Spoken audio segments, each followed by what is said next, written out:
मैं कहूँगा कि मैंने 4 हफ्ते की जो जर्नी की है, मैं पहले जब गया था तो मेरी फ़िज़िकल कंडीशन बहुत ख़राब थी। आपने सब देखा, मैं व्हीलचेयर पे वहाँ पे चल रहा था।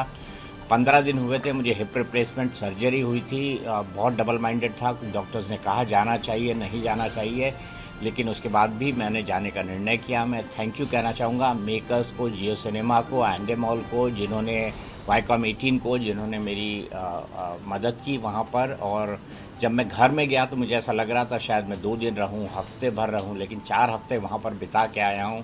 बहुत कुछ सीख कर आया हूँ, बहुत कुछ सिखा कर आया हूँ। उम्मीद है कि जो सिखाया है, मेरी सीख लोग याद रखें, अपने अनुभव, मेरे अनुभव का इस्तेमाल करें, और जो मैंने सीखा है वाकई में उसे मैं ज़िंदगी भर याद रखूँगा। जब आप घर से बाहर आ रहे थे तो काफ़ी ज़्यादा घर के अंदर लोग रो रहे थे, रणबीर, कटारिया और शिवानी। तो सबसे ज़्यादा इमोशनल अटैचमेंट किससे पता चली है? देखिए, मेरे साथ सबके साथ इमोशनल अटैचमेंट है। ऐसा कोई नहीं है जिसको मैं कहूँगा कि मेरा उससे इमोशनल अटैचमेंट नहीं था। सब लोग मेरे पास आते थे, अच्छी बुरी बातें करते थे, अच्छी बुरी बातें सुनते थे, सुनाते थे। हमारा एक रिश्ता था और वो रिश्ता समय के साथ डेवलप हुआ है। एक में ना बड़ा वक्त होता है, एक छत के अंदर रहना इस डिजिटल युग में, ना टीवी देखना, ना फ़ोन आपके पास, हमारे पास है था भी तो वो एक सर्टेन टास्क के लिए था, बाहर वाला के लिए वो फ़ोन दिया गया था। तो ऐसी परिस्थितियों में कोई रह सकता है, हम तो इसके बारे मैं तो इसके बारे में सोच भी नहीं सकता कि बिना टीवी पे न्यूज़ देखे मैं रह भी सकता हूँ या नहीं रह सकता हूँ। लेकिन ये 1 महीने का वक्त हमने साथ में गुजारा है। मुझे ये लगता है कि मैं वहाँ पर ट्रॉफ़ी जीतने नहीं, दिल जीतने गया था, और ट्रॉफ़ी जीतना मेरा मकसद कभी था ही नहीं। मैं दिल जीतने गया था, और वाकई मुझे अब ऐसा लगता है कि मैं वहाँ पर कई दिल जीत कर आया हूँ। उनके आंसू इस बात के गवाह हैं। दीपक सर, आपसे जानना चाहूँगी, जैसे कि आपने कहा घर से बाहर आ चुके हैं, बट कहीं ना कहीं अभी भी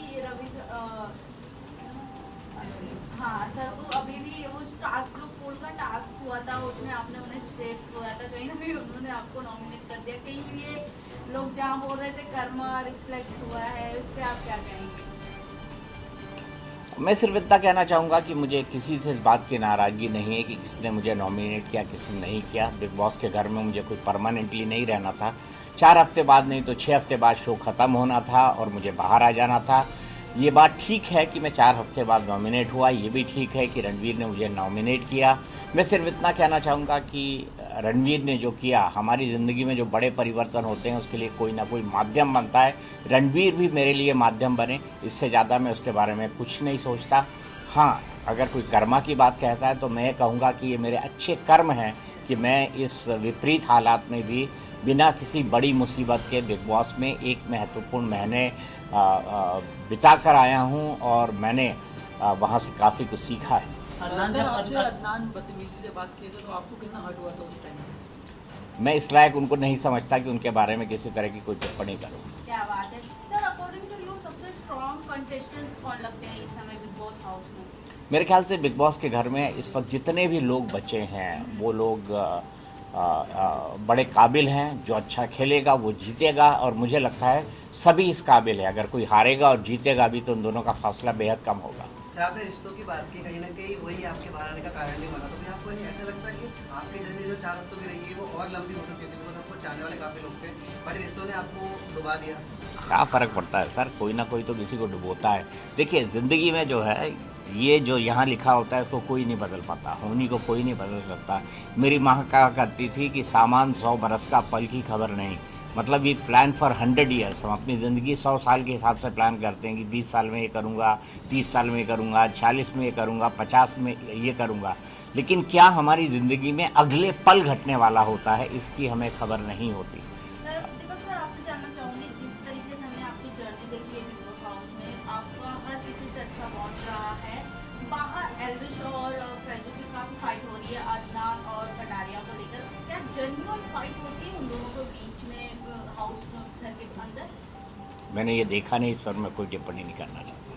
बट आप उनके साथ में रहे हो, क्या आपको अदनान और मुझे नहीं पता कि कौन फैजू है, कौन क्या है। मैं उस पर कोई टिप्पणी नहीं करना। सर, अभी वो बिग बॉस के हाउस में भी आए थे। मैं नहीं था उसमें। सर, शिवानी के साथ जैसा उसके भाषा को लेकर घर में बात होती है, आपके साथ काफ़ी देखा गया कि आप बैठती थी, आप समझाते थे, तो कैसा उसका भाषा है या स्वभाव है, कुछ बताना चाहिए? रियल जो आपने अनुभव स्वभाव से बहुत सरल है, थोड़ी ज़्यादा बोलती है, ज़्यादा मजाकिया है, लेकिन उसको गलत लोग उसकी भाषा के कारण समझते हैं। मुझे ये लगता है कि जिस इलाके से आती है वो उत्तर प्रदेश का एक ऐसा इलाका है जहाँ कई भाषाओं का और बोलियों का मिक्स बोला जाता है। वहाँ की लैंग्वेज इसी तरीके की है। तो मैंने यही लोगों को समझाने की कोशिश की। मैंने यही एके को भी बताने की कोशिश की थी वीकेंड का वार में। और मेरा ये मानना है कि शिवानी समय के साथ बदली है, सीखी है, और ये उसकी व्यक्तित्व में भी जल्दी दिखेगा। सर, आप अरमान मलिक फैमिली से भी काफी क्लोज रहे हैं। पायल सबसे पहले घर से निकल रही हैं और कृतिका अभी भी बनी है। ऑडियंस के अकॉर्डिंग देखा जाए तो कृतिका कुछ नहीं कर रही है, पायल सबसे ज्यादा स्ट्रॉन्ग बताई जा रही है। आपको क्या लगता है कृतिका और पायल में से कौन सा स्ट्रॉन्ग था और किसको घर में रहना ज्यादा डिजर्व था?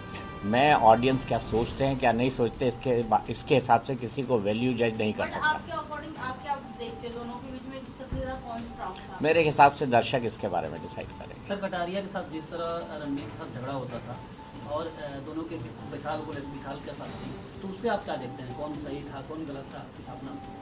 मैं किसी को सही या गलत नहीं कहूँगा। मैं तो सिर्फ लोगों को ये कहता था कि अगर कोई बड़ी उम्र का है उसका सम्मान करो, अगर कोई छोटा भी आपको बड़ी सीख दे रहा है उसका सम्मान करो। यही बात मैं लोगों को कहा करता था और ज़्यादातर मौके पे लोगों ने, मेरे हाउसमेट्स ने, फेलो हाउसमेट्स ने इस बात को सुना है।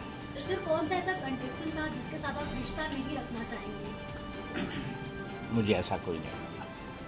अदनान ने जिस तरह से आपके साथ बिहेव किया, क्या उसके बाद भी आपका सारा गिला शिकवा आप भूल जाएंगे? मैं कमेंट कर चुका हूँ कि इसके बारे में कुछ नहीं कहना चाहता। क्या आपको ऐसा लगता है कि इस सीजन जो बिग बॉस का जा रहा है वो उसकी तैयारी काफी लो जा रही है, इसकी वजह से बार बार वाइल्ड कार्ड एंट्री प्लानिंग पड़ रही है, कभी एंग्लिश को बुला रहे, कभी फेसबुक को बुला रहे, फेक कंट्रोवर्सी क्रिएट कर रहे हैं?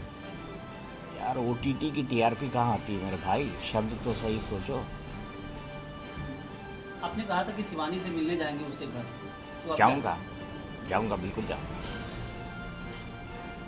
सर, बिग बॉस के बाद मतलब आपके लाइफ में मतलब अभी क्या चेंजेस आए, आप इसके बारे में क्या कहना चाहोगे, या क्या चेंजेस आ सकते हैं? आपको क्या लगता है इसके बारे में? एक दिन में तो मुझे कोई चेंज नहीं दिखा। सर, आपने वेट कितना लूज किया? क्योंकि बिग बॉस इसीलिए जाना जाता है कि लोग अंदर जाने के बाद वेट तो जरूर लूज कर लेते, 4-5 किलो। अभी मैं अपने जो वेट स्केल है उस पर चढ़ा नहीं हूँ, लेकिन वेट मैंने जरूर लूज़ किया। सर, आप घर के अंदर थे तो आप फिजिकली फिट नहीं थे, तो कितनी परेशानी हुई आपको और कौन से लोग जो आपको सबसे ज़्यादा हेल्प किया? मुझे हर इंसान ने मदद की जो उस घर के अंदर था, चाहे वो मुझसे बात करता हो, ना करता हो, मुझे पसंद करता हो, नापसंद करता हो, हर इंसान ने मेरी मदद की है, किसी न किसी रूप में मदद की है, और मैं सबका बहुत तहे दिल से धन्यवाद करता हूँ। Okay, thank you. Sir, top 3 में कौन हो सकता है आपके हिसाब से? मेरे हिसाब से टॉप 3 में मैं खुद हूँ।